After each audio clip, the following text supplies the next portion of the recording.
Welcome to another episode of A Sandwich and Some Lovin'. I am Kellie Raspberry Evans. Hello, I'm Alan. That's my husband and co-host, Alan Evans. Usually there's a little more fanfare. What happened? We're just cutting to the chase, babe. We are cutting to the chase. Why are you trying on to this jip podcast. why are you trying to jip the listener? I'm just trying to streamline. Why are you trying to jip the listener? Trying to cut the fat. Why are you trying to trim the fat?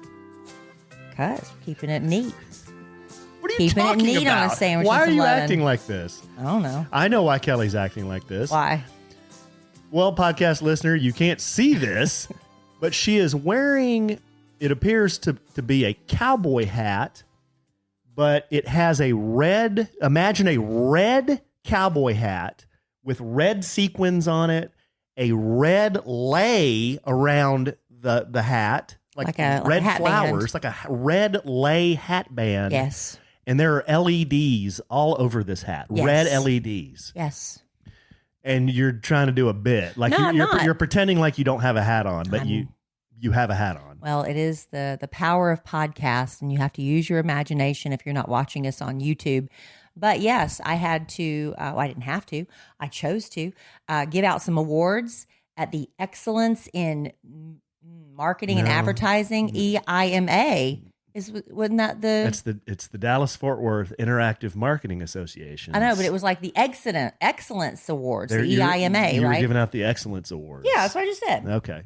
So anyway. So what's his hat have At to do the end with of the night, they were having party starters, these people that were starting the party, like they have at bar mitzvahs and stuff, and they were handing out these light-up hats and floral headbands.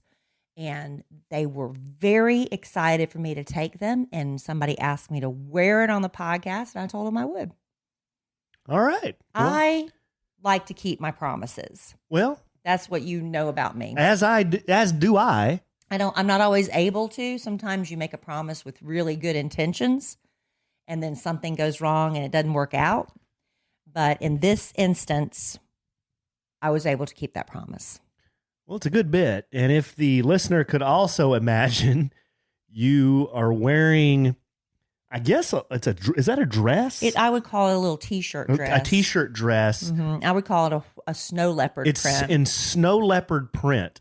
So Kelly is throwing down. It's probably not my most flattering outfit, I would say, including the hat, but excluding the hat. Just this. But you know what? It was such a good deal. I had to buy it anyway. You know when something, ladies, is so cheap, you have to buy it, even if it's not the most flattering thing on, just because it's just, you can't pass it up. That's probably why I brought this.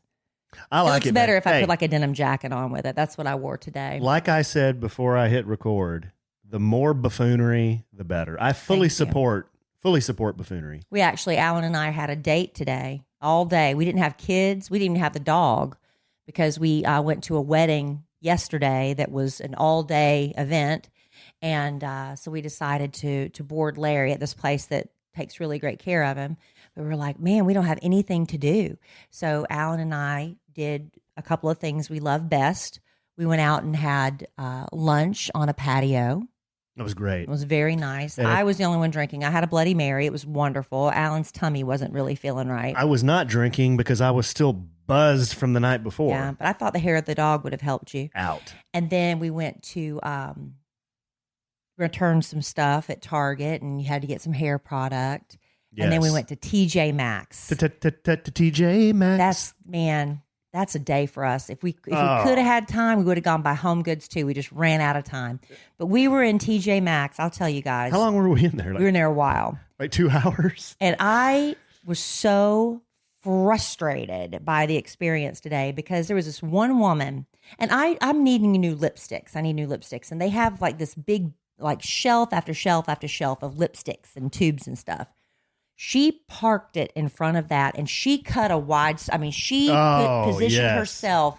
You know how when we know somebody's trying to get in the same place you're looking, you try to make yourself smaller so you can like maybe angle yourself so they can maybe get their shopping cart by you. Not this one. Or maybe make it where you can look, more than one person can look. No. She planted herself. Like a fat man at a Hot Wings convention. It is possible to make yourself bigger than you are. Like a sumo wrestler. I'm not commenting on her weight. That's not what I'm saying. I'm saying I could. You just make yourself bigger. She made her presence. And so I just said, I'm just going to stand. I stood there behind her. I put my buggy right there. I first tried to start kind of going and grabbing a couple of tubes, like reaching around her. And then finally I said, I'm just going to stand here and see how long she's going to plant herself and occupy this space. I swear to you, I waited, and it doesn't sound like a lot of time, but like 5 minutes. She couldn't have cared less. She went through each box, opened it up, checked it, put it back in the box, put it back. And she was doing that on purpose. You know, she was doing that on purpose. Bitch. She was so mad. I was so mad. Kelly was mad. I was mad. And so then I finally just huffed and went away. And then I went, and sometimes these aisles are a little narrow and you can only get one buggy in at a time. So you have to kind of push your buggy into the clothes and let people get by. Another woman planted herself middle of the clearance aisle. I get it. You're territorial. You want to make sure you have a chance to put your hands on every clearance item before I get a chance to look at it. But it's like, are you serious, ma'am? I can't even get around you right now. And I was just so mad. I left that aisle too. And I came up to Allen and I was fussing. I said, I've never seen anything like it. And another woman overheard me and she said, same thing. Well, the whole store overheard you. This lady said, the same thing. She said, I've never experienced anything like it in this TJ Maxx before. Everybody was just Can you describe territory. said female?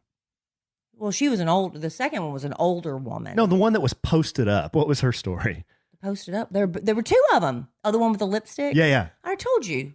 Like, she was probably older as well. What does that mean? Just older than me, older than I.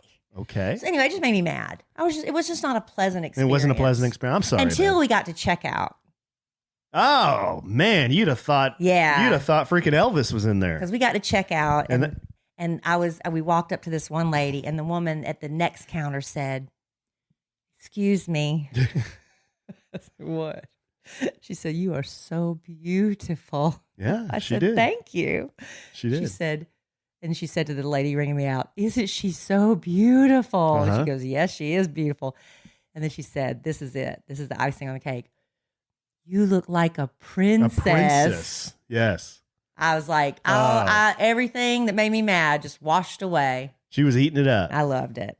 She was eating it up. So that made up for the two women parking themselves where I couldn't get to everything I needed to see at TJ Maxx. I would have bought more honey. She just posted up like a sumo wrestler, huh? I was so frustrated. She was probably seriously, she knew you were there. Yeah, people get territorial. Yeah, it's like the parking spot thing. That's been proven. Yeah, I can believe it. Well, tell it. Well, I don't know what it is. I can just believe that. It's been proven. They've done research. Like if you go to your car, it's parked in the parking lot and you're getting ready to leave, but you know somebody's waiting for it, I don't know the percentage of amount of time, but it takes you longer to leave because there's something about, well, this is my space and I can have my space as long as I want to have my space. And it makes you go slower to let somebody else have it. No, I don't do that. I don't do that. I'm one of those people that I don't want anybody to be mad and I try to hurry as quickly as possible. I do too. I try to get moving. But sometimes I'm oblivious. Oh, yes. So sometimes you're oblivious and you don't realize, you get in your car and when you're getting in your car, there's nobody waiting, but suddenly you want to check your phone real quick and then suddenly there's people lined up. Oblivious is a good word for dawdling. I think dawdling and being in oblivion, they kind of go hand in hand. Maybe. No, I think they do. Okay. I think dawdling is just kind of like just being oblivious. You have no idea what time or where you're supposed to be or if anyone's waiting or right? Right. All right. But that's not what this podcast is about. No, it's not going to be about dawdling. It's going to mostly be about a wedding we went to. Yeah. We went to our friends. We can call them friends because they are friends. Yeah. Or we got invited. It's really weird because you don't want to exploit a friendship. I mean, we don't want to exploit it, but we are friends with. Well, how would we I know it just feels. it? It's like I don't know. It just feels weird. I don't want them to feel like we're, I don't know. It's just weird. Their wedding pictures were on People before we got to the reception. I know. So that's true. I don't think us talking about it's a big deal, is it? No. It's fine. It's just, I don't want to. I don't think we're betraying any confidences or anything. I mean, we were invited to LeeAnne, Locken, and Rich Emberlin's wedding. It's going to be on Real TV. Housewives. I know, Real Housewives of Dallas. But I don't know. It's fine. It's fine. We can talk about it. Well, we don't have to. No, we there's can. No, we there's should. 100 other things we can talk we about. can talk about that. It was a beautiful, beautiful event. We were very honored to be invited. Why are you being so shifty? No, I'm not. I'm not. So we went to the wedding. It started at 2 o'clock. 2 o'clock. And you want to tell? I've done all the talking so far. Why don't you talk about the wedding a little bit? Per usual, but that's okay. Stop it. Yeah, it was at 2 o'clock. It was on Saturday. Mm-hmm. And yeah, I mean, no problem. Went down to Dallas. It's in Dallas, and we're in Plano, so I don't know, 30 minutes away. No problem. Went in, and It was at the Cathedral of Hope. Cathedral of Hope. We walk in. The first, I guess, kind of unusual thing that doesn't happen at every wedding is we're walking in, and there's cameras all over the place. Yeah. Like video cameras, Right. like the big TV video cameras, Right. and they're filming people walking in. Yeah. So you're trying to be like, no big deal. This happens all the time. Well, I couldn't help. I would This look happens at, all the time. Yeah, I'm like that really bad person that's in the background of TV shows where you look right at the camera. Right at the camera. That's right. me. I just look right at it. I'm like, oh, I'm not supposed to be doing that. You're supposed to pretend like it's not there, right? Well, since your husband is an actor, I have acting experience. You do? Yeah, I do. I saw those cameras and I was like, yeah, okay, whatever.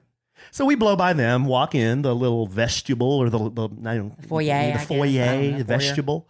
And we also had to sign a waiver Just in case we get used on TV, we had to sign a waiver. saying that if they use us on TV, that's okay. That's okay with me. And if you don't sign said waiver, I don't think you could have got into the church. I don't know. Right? I don't know. I don't think you could. I don't know. Because they filmed everybody in there. I don't know. We didn't get that far. We didn't ask what happens if we don't sign. So we assumed that. But we did sign. We did. We're fine with it. Walk in, beautiful church. Yes. It's the largest, what I heard, the largest all-inclusive church for, it's like they welcome everybody, gay, lesbian, all-inclusive in that way. And That's what LeeAnne, your friend John was telling us that. Yeah. And LeeAnne actually, if you watch Real Housewives of Dallas, you knew this is where she was going to have her wedding, was at this church. Yeah. So yeah, we take our seats over on the left side, the bride's side. Beautiful, beautiful flowers. I was so impressed with those flowers. Gorgeous. And it had a Huge. wall of Candles. with candle holders in them. The only thing is they tinted off the entire sanctuary, and we didn't ask LeeAnne and Rich about it, but we are assuming it's because, from what I was told, behind the curtain is beautiful artwork and religious things like that. And to get clearance from all of that would have been probably very expensive. From Clarence. What? You got to get the clearance. Clearance to get permission. Yes. Clearance. Yes. So they just tinted it, but it was still beautiful. So we couldn't see the actual sanctuary very much. Yeah. But we were sitting over on the left. We were sitting with John and Mark, our friends John and Mark, and then Caroline Craddock came and sat with us. That was fun. I hadn't seen Caroline in a while. And we got really lucky. We sat right behind sort of where Carrie Duber and her husband, Dr. Duber, and Cameron. Is it Cameron Westcott? Yes. Cameron. She was there. She was there. We sat behind them. Was that it? Carrie, Cameron. I think so. Was that it? There were a couple of, I think so. I don't. Yeah. Her LeeAnne's friend from season 1. Yes, I'm going blank on everybody's names right That's now. why. It's because of that hat you're wearing. Yeah, it might be it. Her friend from season 1 that's not on the show anymore with the husband that looks like Keith Urban. Yes. I just went completely blank on their names. Oh, I'm so They're embarrassed. yelling at the podcast right now. I know. Tiffany Hendra. Yeah. Tiffany. Yes. And it's not Hendra. That's somebody else I know. So describe It's this. Tiffany. Describe the ceremony, babe. What did you observe? Well, it was really beautiful. They he walked in and by himself. By himself, yeah. Yeah, his daughter walked in first. She was the ring bearer. Was that his daughter? Yeah, I was he has wondering who one that daughter was. from a previous Okay. marriage. And so she walked in, she was the ring bearer. And she and LeeAnne's mom went up and lit the 2 candles for the unity candle. And then LeeAnne walked herself down the aisle. Nobody gave her away. And she was wearing an original design. I believe the designer's name is Nardo. And she had a huge tiara on. I thought, but when I was in the sanctuary with her, that it was sapphires, but then when I saw the People magazine, it was emeralds. It looked like they were green. But anyway, she had the huge tiara on, the matching earrings and bracelet. And I was very surprised. It was very conservative. I thought she'd been really flashy and plungy and stuff, but no. It was very classy, and she was very covered up. And it had a long cathedral train. Just looked lace beautiful. Everywhere. Just beautiful. Absolutely She had beautiful. her hair. Yeah. She was just very angelic looking. And they wrote their own vows for each other. And Rich, everybody was just laughing because everything he said was just funny. And at the reception, we were like, "Oh, Rich, you were so hilarious." He said, "I wasn't trying to be funny. He wasn't trying to be. He was trying to be sincere." The whole thing, but it was the funny. whole thing wasn't stand-up comedy. He started it was serious. Yeah. But then he ended with some humor, which was great because what he was saying was very heartfelt. Well, the preacher, repeat after me, the part where the vows, they had a certain part they repeated after the preacher, and the certain part they wrote. And the preacher said something about how, I will always look at you with love in my eyes. And he said, "I will always look at you with love in my eye." Because he has an eye patch. He wears an eye patch. A lot of people wonder about that. He just had a really bad thing happen to his eye. I mean, and so he has to wear the eye patch. But anyway, he told me what happened to him. Yeah. He told me the story of what happened. Yeah, I know. It's just long. Is it long? Well, I mean, in a nutshell, he was practicing with, basically, he was telling me it's like a bazooka. Because he used to be in Dallas SWAT. He was like a squad leader in Dallas SWAT. Very interesting man. Yeah, he really is. He's a funny, down to earth, really great guy. He's protected dignitaries and presidents when they come through town. He's the real deal. He's a badass. He's fun to go to lunch with because, gosh, he'll talk the entire time and tell you all these crazy. But basically, he told me he was practicing with this bazooka, and the concussion got him. It injured his eye, basically. And then he said he knew there was something wrong with his eye, but he wasn't exactly sure what was going on. He tried to get it fixed. And long story short, he wasn't supposed to fly, but he flew anyway. Yeah, he wasn't supposed to fly, and he got in an airplane, and then that's when it kind of messed up his eye. So he says this isn't a secret, but he's almost legally blind in that eye. So if he takes his eye patch off, he was telling George and I that one time we went to lunch, he takes his eye patch off, it makes him dizzy. Because, his vision's different in both eyes. So he has to wear the eye patch so he doesn't get dizzy and fall down. So he has an eye. Yeah. It's not like he's missing an eye. Right. It's easier for him to wear the eye but patch. People, it's funny, like I was telling Kelly this today, we posted pictures of us at the wedding, and it's kind of weird when people say, "Well, golly, what happened to your eye?" Or "Why does he wear that eye patch?" I was telling Kelly, you wouldn't, like, if you saw someone on social media that had one leg, would you say, "Golly, what happened to your leg? What happened to your leg? Where'd it go? Where'd it go?" Some people do. Yeah, I guess. And an eye patch is something you don't see every day. So I get the curiosity from it. But I never asked Rich what happened to your eye. No, I would never ask. He told us the story, right. and he's told that story before. But at the end of the vows, he said something about being married to LeeAnne is going to be an adventure because it's like being married to 5 different women. It was just really funny. And then you'd think she would be really funny. And she was very sincere and sweet. Her vows were just... she took it very seriously, and it was just beautiful. It was just beautiful. And then the only thing is the wedding ended about 2:30, 2:45. It was quick. But the reception wasn't until 7:30. 7:30. So we had to decide, what are we going to do? And we made the decision to camp out somewhere and eat because we hadn't eaten lunch and it was late, and pace ourselves and have a couple cocktails. Yeah, how'd that work out for us? One of us in this relationship managed to pace him or herself. The other one did not. And one of us had 2 cocktails over a 5-hour period. The other did not. Well, sorry about you. If I'm sitting around for 5.5 hours, I know what I'm going to do. My husband had a little much. So we went over to someplace in the very fancy pants Highland Park Village. It's called Bistro 31. Oh, that's fancy over there. I'm not used to going there. Those fancy places. That was a fancy place. But we parked there with John and Mark and Caroline and her friend Bailey. Yeah. And gosh, we were there a couple of hours, weren't we? I don't know why. We paid our tab out and we're like, well, now where do we go? Now what do we do? That was stupid. Why did we pay out? So we left and went somewhere else.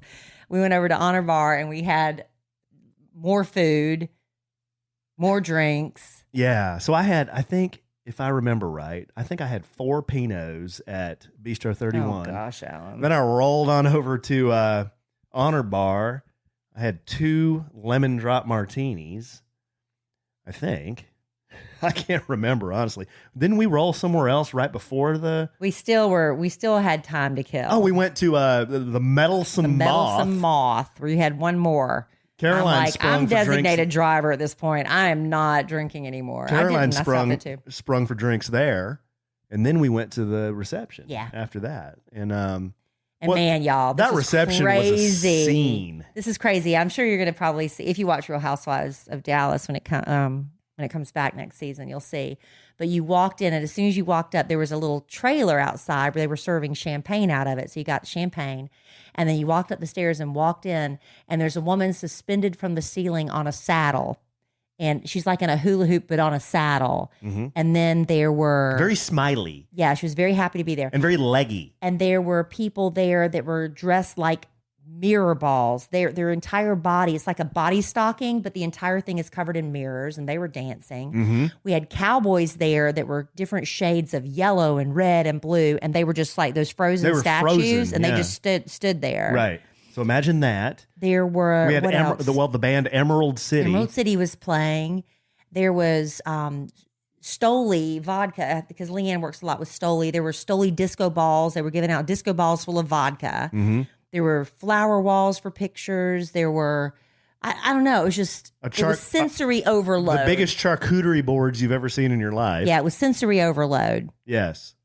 But, that it was fun. So we're all kind of hanging out, and I just got to be real lucky, and I was standing right by the front door when LeeAnne walked in with Rich, and she changed into like a jumpsuit. It was a one-piece pantsuit. Bodysuit. Yeah, bodysuit. But it had a train to it, so it looked like a dress. And so she came in. They immediately went to the dance floor. They did their dance. It was really pretty. Her train, it was so gorgeous.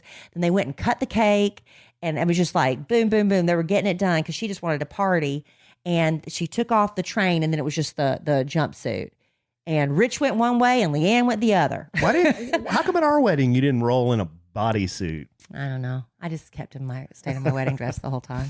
But she looked fabulous. No, it was she did. Fun. We danced. We laughed. It was great. I got real sweaty. Real sweaty. Yeah, you were sweating out that alcohol, babe. Yeah, and I was cutting a rug too, babe. I mean, I was throwing down. You were. I was getting down. You were. And a little bonus for the Cowboys fan here. Yeah. Tony Casillas was there. Yep. Like, he's friends with Rich, I'm assuming. I don't know how they all know each other. It could be through LeeAnne. I don't know. Yeah, because the wife, but I don't know. Tony's wife is a fan of yours. She follows me on Instagram. So she came over. Yeah, but I've met them years ago. And talked to Kelly, and then I saw that it was Tony Casillas. Now, when did he play? I'm like, hot damn, that's Tony Casillas. He played in the early 90s. Uh-huh. And I believe... So he must have been retiring right when I got here, when I got to Dallas in 94. It was about the same time. I think he played through 93, 94. Yeah. But he was a great player at University of Oklahoma, and then he played on some of the really good teams the Cowboys had. I immediately recognized him. I'm like, shit, there's Tony Casillas. Holy moly. That was awesome. Yep. And he was great. I said, hey, Tony, I get a picture? Yeah, sure. We did a selfie. So we didn't have the awkward Troy Aikman moment. Oh, God, no. Yeah, no repeat of that. And your hair looked better with Tony than it did with Troy. So there's that. Yeah, hair update. Kelly told me she was so horrified. I wasn't horrified. She was so mortified that I wasn't horrified or mortified. No. She told me after she saw that picture of me with Troy Aikman, she said, honey, your hair looks like a helmet. It wasn't a good picture. It wasn't flattering. Your hair looked like a helmet. And I'm like, well, okay. So you need some life. You need some energy. So there's a big confidence boost. So I rolled on over to Connie, my hairstylist, dresser that I've known since 1993, longer than anyone in Dallas. And I said, Connie, do something. Fix this. Give me some life. Because Kelly says it needs some lift. So I went back to my old hairstyle. Yeah. Not as when I first met you, it was like really high. This is like a modified. It was like a rooster. Modified. I was like good. Cock of the walk. This is good. Yeah, this is kind of an in-between. Yeah, you got your hair spiked up, and I just got mine colored because it was like, you got yours colored. Oh gosh, it was so gray. And I asked her, I said, is there anything we can do? Can we add blonde highlights or something so when the gray starts to grow in, it's not so noticeable? She said, nope. It is what it is. So I'm just, man. Did you go to Tori? So gray. Did you go to Tori? I go to Paige for my color and Tori for the cut. So Tori cut a lot of the awful weight off, and I went straight from there and got my spray tan. And man, I was brown. Oh, Kelly. I like being brown, but it's not natural. Kelly to was me. as brown as I am, Yeah. and that's brown. Yeah, but it's fun. I still have a lot of spray tan on me. It's not my usual color. You look good though, babe. But I'm in the dressing room at TJ Maxx today. I'm trying on all this stuff, and it looks so good on me because I got this tan. Mm-hmm. And as soon as it wears off, I'm thinking, oh, I don't know. You should have seen. Well, a lot of you probably did if you saw the pictures on social media. You should have seen Kelly when she got all duded up and dressed up, and she was in the closet. We were getting ready to go, and I walk in there. I'm like, whoa, look at you. Thanks, babe. Thank you. You look very handsome as well in your fitted suit. I said she's hot enough to make a bulldog break its chain. Oh, that's a new one. I hadn't heard That's what that my grandpa used to say. I hadn't heard that one. You've never heard that? No. He used to tell me when I was a little kid. He'd say, "Boy, you're handsome. You're so handsome. You make a bulldog break his chain." Well, aren't we lucky we found each other? That's right, babe. Two handsome, beautiful people like us. I look like a princess. I don't know if you heard. Yeah, you look like a princess. Like a princess. Nobody's ever told me I look like a prince. Nobody's ever said that. You're my prince. Well, Does it count when you ask for it like that? Well, thank you, babe. I think this is the longest we've ever gone without doing a little. well, we're so lucky that we do have somebody that wants to sponsor this podcast. Alan and I have been talking a lot about weight loss and exercise, and Alan's actually got a few little sore muscles working from getting a good workout in.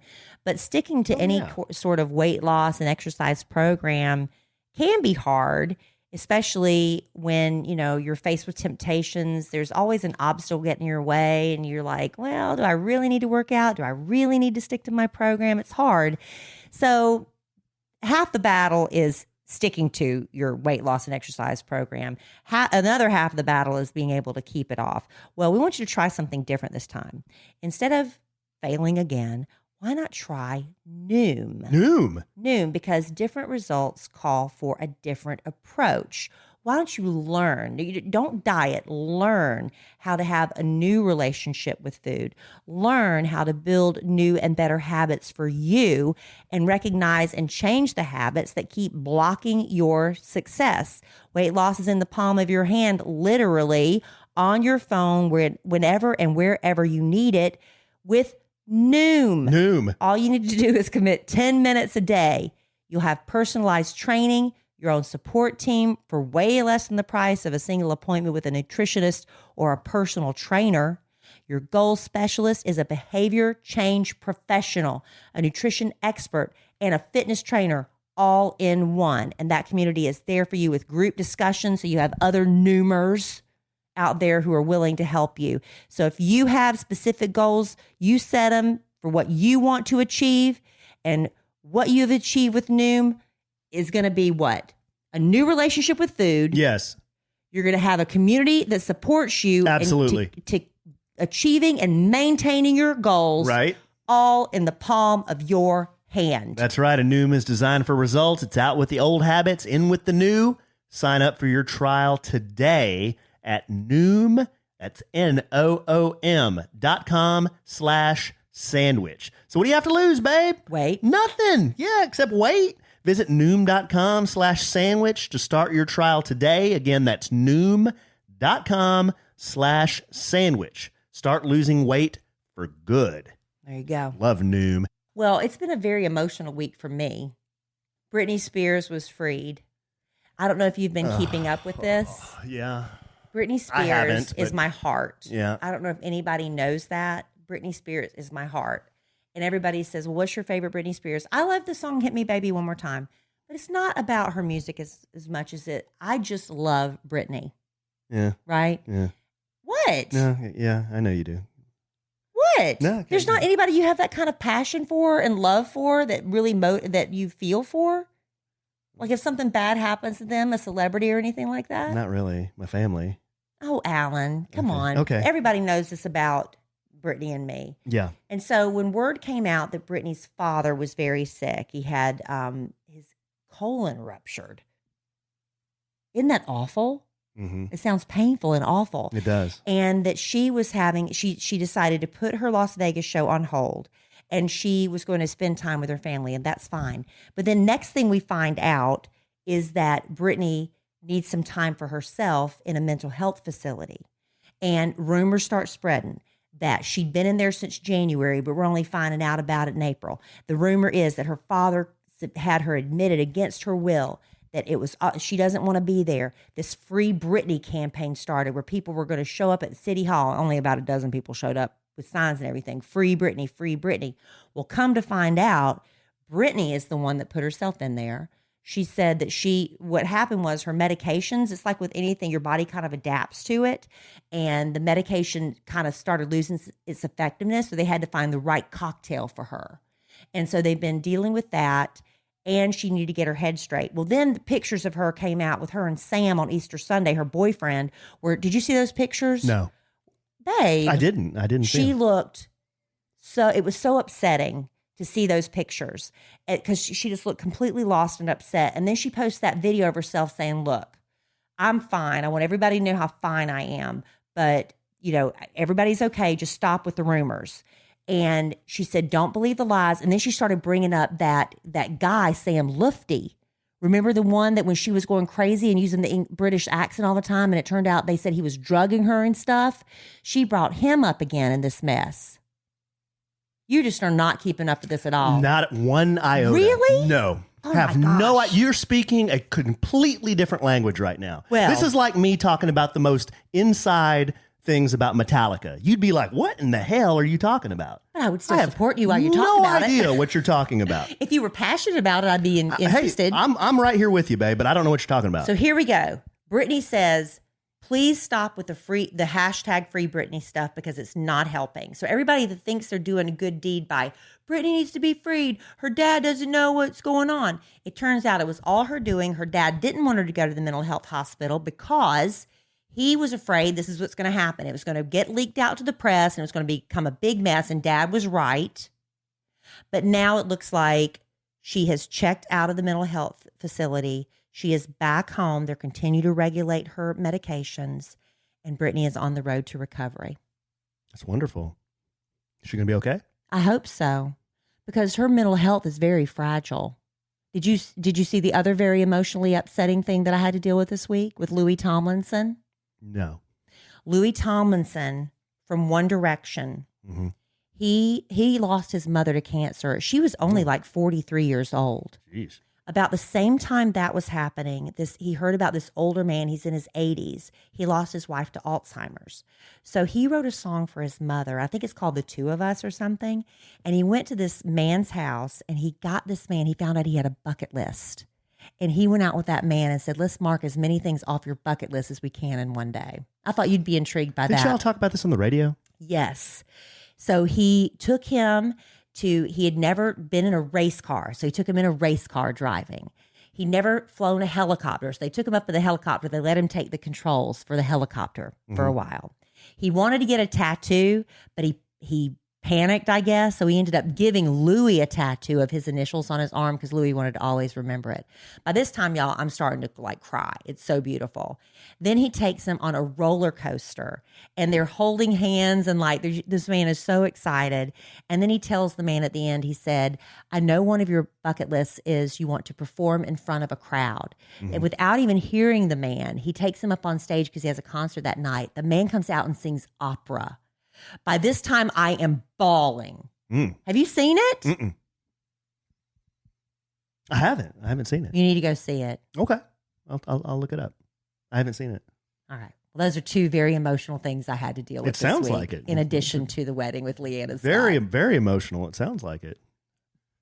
I don't Thanks have any. I'm sorry. I just don't have a lot I thought you would have something to say I about don't have that. much comment on either one. I just A haven't. bucket list? I That's like haven't- your jam. I haven't been keeping up with either one of those. I'm sorry. Well, that's been my emotionally draining week.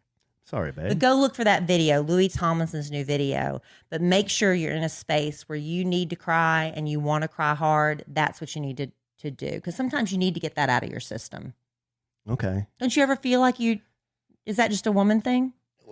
Yeah, these aren't two subjects that I think I would seek out so that I could cry. I don't think I would do that. You've never needed to cry really bad? No, I wouldn't say that, but I don't know that I'm going to look up Britney Spears and what's the other one? Louis Tomlinson. Louis Tomlinson to get a good cry out of it. I don't think that I'm going to do that.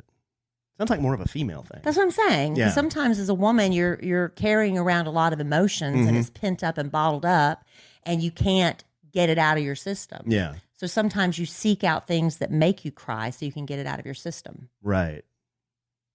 Huh. Okay. but not as a man. Yeah, I don't have a lot to add here. What do you do when you get bottled up with emotions and need to get it out of your system? Go to the gun range. See? Shoot stuff. Yeah. Pretty much. Okay. Yeah. That's good, babe. What else you got? You got anything else? No. You don't have anything? No, because you're just leaving me hanging. No, I'm not. I had something great to talk about. You got anything else? What else you got? I had a lot of stuff, little hit and miss stuff that I thought was really, really interesting. Okay, let's do those. But it's just like random little like tidbit news we like to call random it. tidbit news. Did you know that rich people tend to cheat and lie more? Whoa. According to research, those making a ton of money the researchers feel that they are allowed to lie. They're allowed to cheat and manipulate others in unethical ways because they have a higher net worth and probably a higher sense of self-worth, wouldn't you think? So they think because they have money, they're that's just the justified in way- telling lies. Mm-hmm. Okay. Here's another thing, an interesting thing. Sure, your beard probably looks great, but you could be announcing to the world that you have small testicles. Whoa. So go into that one a little bit more. Australian scientists found that the more facial hair a man has, the smaller his balls are. Well, hey, I got facial hair, but I certainly don't have a long beard. These are some of the things that men compliment their wives on that backfire and result in her being pissed off rather than flattered. Let's hear it. If a man says to his wife, "I love it that I don't have to try around you." Yeah, I could see why that would make her mad. Yeah. He may mean that he simply feels comfortable around her, but she hears that she's not worth the extra effort. Then there's this compliment. "You look great." To her, it's a lazy compliment. "You look great" is almost too expected and boring. You need to show her that you really mean it. Otherwise, this compliment could be worse than saying nothing at all. So just sub out the word great for terrific, guys, and you'll be fine. No, it's just that it's just too basic. No, it's like be specific. It's like, how do I look tonight? Do you think I look pretty? You look great. Oh. They want you to be more like, say something, that dress looks really awesome say something on you. like, your ass looks terrific. Yes, something like that. Got it. Yeah. Does your job force you to smile a lot? Chances are you pay for it by drinking more alcohol later. A recent study says whether you're manning the counter at McDonald's or selling skirts and handbags at the mall, service industry workers who are forced to smile a lot are more likely to drink after work. Okay. Because you're forced to put on a happy face, and I guess you don't really feel like it. So kind of like that lady in Planes, Trains, and Automobiles at the rental car station. Do what? Remember when Steve Martin went to rent a car and he was talking Planes, Trains, and Automobiles? Yeah. And he was talking to the lady at the rental car station, and she was smiling the whole time, and then they started to really get into it. Go back and forth about it. You remember that? Yeah. She was kind of smiling. It's been a the whole long time since I've seen that. Yeah, it's an old movie. Nodding the head increases your attractiveness by up to 40%.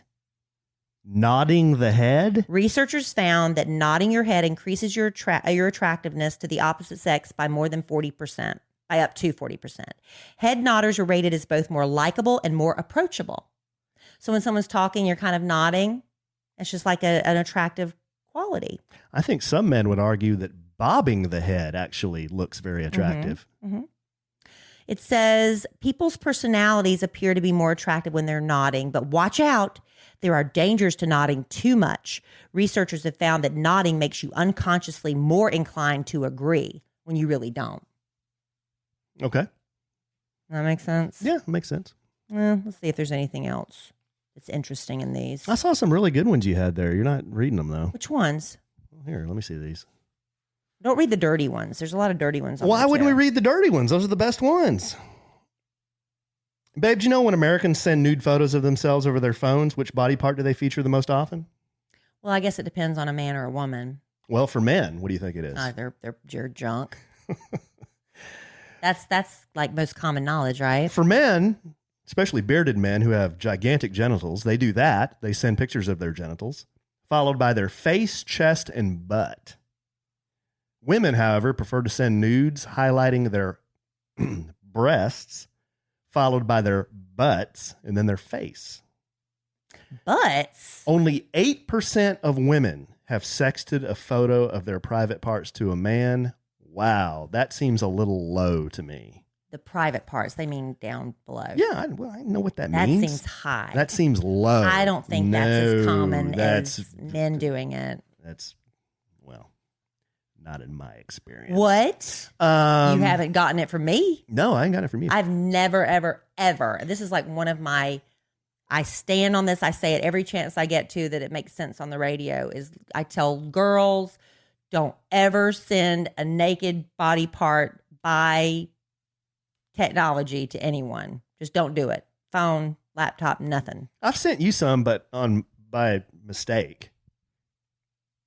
So when we were losing all that weight, I'd send pictures. Oh, you did it on purpose. He did it on purpose. Kelly a picture of my standing on the scale. Standing on the scale of my feet, you know. Looking and down. Of course, I have to shoot down. And hey, I'm sorry. Stuff gets in the way. It gets in the way, you know. I don't have a very long beard, so it gets in the way. But I have never, ever, and you've gotten stuff?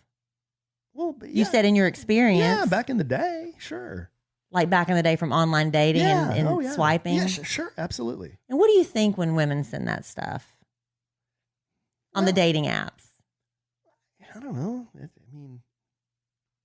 I don't know. It's just. What do you think? Well, I mean, if you're doing that back and forth with somebody, it's probably not going to be a long-term thing, right? So you're saying back and forth? Yeah. So you reciprocated? No, but if she's sending stuff, it's like, you know that she's probably not going to be a long-term thing, right? I would assume. Yeah. Hey, I didn't ask for them. But when you got them, would you see her anyway? Sometimes, sure. Yeah. Oh, yeah. Really? Yes. Oh, yeah, of course. Was like... I mean, people wouldn't send it unless they were proud of it, right? So how does that come up? I don't recall. I don't recall how is that it came like up. is it like a right off the bat, or is it like no, a gradual? It's usually not a right off the bat thing. No, I think it's a right off the bat thing for guys to do that. I think women, I mean, they'll do it, but over time. How much time? I don't recall, babe. This was years ago. Did you have to ask? I don't remember. Oh, you don't remember? I think you would know. Like, no, I've never asked. I'm just pulling a Oliver North. I don't remember. I don't recall. We might need to talk about this off the podcast. We're going to talk about a lot of things off the podcast. That's what we're going to do. What else do we got to do here, babe? That's really all. That's all you want to do off here? I mean, yeah. I mean, we can hit more if you want. I've never seen any of these in my life. I know, it's kind of fun. They're little tidbit news things, but some of them are kind of out of date. Read that one. That's a good one. Which one? You were reading that at dinner. I don't know why. The hot sauce thing? Yeah, I don't know why you're just so spaced out right now. Yeah, well, read that one. I just was hit and miss with dinner. Okay, to consume a lethal dose of, I think you say capsaicin. It's the chemical that gives peppers their heat. Animal studies have shown that you'd have to eat about 2 raw ounces or more, depending on your weight, of the hottest pepper. And the hottest pepper is the Carolina Reaper. It contains more than 20 times the capsaicin of a habanero. So you can eat something. I guess it would burn your esophagus and probably burn your stomach. And I think that the inflammation would probably kill you, right? Wouldn't you think? I don't want to think about that. I was just right before we started the podcast, I was looking at pictures of my colon. What should you do if you ask a woman when she's due and she tells you she's not pregnant? Whoa. Just say you're sorry, be sincere about it, and move on. Continuing to apologize or ramble only makes it worse. Now, I've done a lot of bonehead things in my life. That's one thing that I can be confident in telling you I have never done. And that's mistakenly said something to a pregnant woman. I mean, I know not to do that. I've never done that. Well, sometimes, you should never assume, but sometimes the woman looks really, really pregnant and it's not. It's like a health situation. Right. And in that case, I would say it's better anything. just to keep your mouth shut. Yeah. Right. I wouldn't say anything. 50 years ago, women were taught that they need to play hard to get in order to get a man's attention. It's not just 50 years ago. We kind of even say the man likes to chase, right? Mm-hmm. Well, today we realize this is actually dangerous advice that sends men mixed signals about when no means no and when to try harder. So he's thinking she's just playing hard to get when she's saying no, and that's a signal to keep trying. Well, like I tell Kelly, she can play hard to get, but I always get. But now we have scientific proof of this shift. A new study says college-aged men and women are showing less of a tendency to play the hard-to-get game, and they're more likely to be upfront about how they feel. So that's making girls be more forward and bold about what they want and less into the playing games, which used to be part of the natural courting process, right? Oh, I think that's changed. That's changed a lot. I think it's still part of the process. You have to let a man. See, that's the dangerous territory. Letting a man be a man. What does that mean? Well, man takes what he wants, but then you got the. Whoa. You know what I'm saying? Man takes what he wants. Well, that's what the whole antiquated way of thinking is, right? What does that mean? Well, that's what people say. Here is a creepy reality. Decapitated heads are still alive. That is creepy. After someone's head is cut off, there are as many as 30 seconds of consciousness. Man, that's one thing I don't want to think about. How do they even know that? Can you believe that? I mean, but how do they know that? I know when you cut off a chicken's head, it runs around, the body runs around. But I guess because the brain is still intact and hasn't lost blood flow, maybe you can still, I guess, and there's process what's going on. There's still electrical current or something running through your brain or something like that. Would you be able to feel? I don't know. I mean, all your nerve endings have been severed. Your spine's I guess they been severed. noticed that from when they decapitated heads back in like the Marie Antoinette days or something, right? I don't know. It's bizarre. Anyway. Oh, and here's one final thing, and then we're going to wrap it up. Okay. If you love eating and drinking for free, and you're looking for a way to make some pocket change, there is a job in China with your name on it. There's a new type of online service that allows people to hire others to eat or drink their favorite treats, either to cure their boredom or satisfy their craving without the calories that usually comes with it. People can now go online and hire others to consume certain food and drinks, ask them to provide video evidence of them eating or drinking. This sounds kinky. Fees are about $1, as well as the cost of the food that the client wants consumed. So I'd call you and say, I really want you to go get a number one from McDonald's, a Big Mac, French fries, and supersize it. I have to pay for that meal and give you $1, and you'll eat it and let me watch you eat it online. What's this, like ordering Uber Eats and then telling the dude to eat it? It's the same. Exactly, but I get to watch you do it. Okay. The people will pay anybody to watch them do anything. Well, there are quite a lot of people doing it, and yeah, they say a lot of people are doing it just for the free food because of making $1 isn't. So if you're a starving college kid and you need to eat, put yourself up for this service. Say, I'll eat something tonight. And then you have people watching you. That's gross. Why would you want to watch somebody eat? Because people have different fetishes, I guess. Or like if I'm really, like with Emma Kelly, if I'm like really dieting really well and I'm trying to watch what I eat and she wants Chick-fil-A, I'll go get it for her. And I'll just smell it, and just smelling it does something to me. It satisfies me just to smell it. I don't want to watch her necessarily eat it, but smelling it does something to me to satisfy that. So maybe that's what it is. Watching somebody eat what you can't eat is satisfying in a way. That would just gross me out. Or sexy. If I'm going to pay somebody to watch them, I'm going to watch somebody do something, I'm going to pay them. It ain't going to be eating. What's it going to be?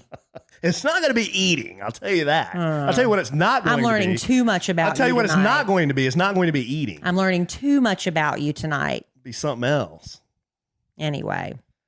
All right, babe. Well, this was good. We ready to wrap this one up? Yes, let's wrap this one up. All right. Any other public service announcements or anything you got? No, I think we're pretty much, the time has expired on our signing up for the family vacation.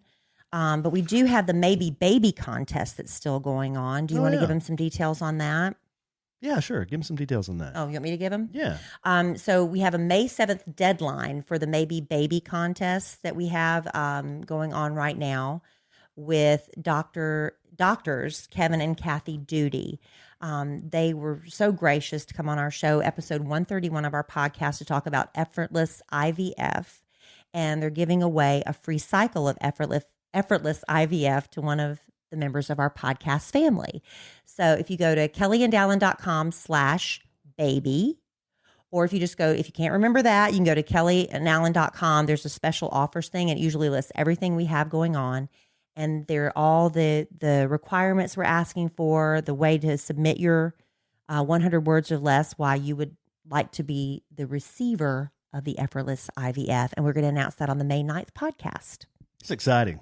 It is very exciting. Giving away a baby. Yeah, basically. and you can get more information on effortless IVF if you want to go back and listen to episode 131 of A Sandwich and Some Lovin'. You got that episode memorized, don't you? Well, it's, Good. top of mind for me because it was very important. A lot of people know that I went through in vitro with the dude, and Dr. Duty was my doctor, and he's one of the reasons, he is the reason, I believe, in addition to God, of having him a Kelly. That's right, babe. All right, good. Well, this was great, babe. You talked about a lot of great stuff tonight. And we will do this again soon on Wednesday night, I'm sure, for the Thursday podcast. Yes. Okay. All right. Well, in the immortal words of the great Keanu Reeves, life is good when you have a good sandwich.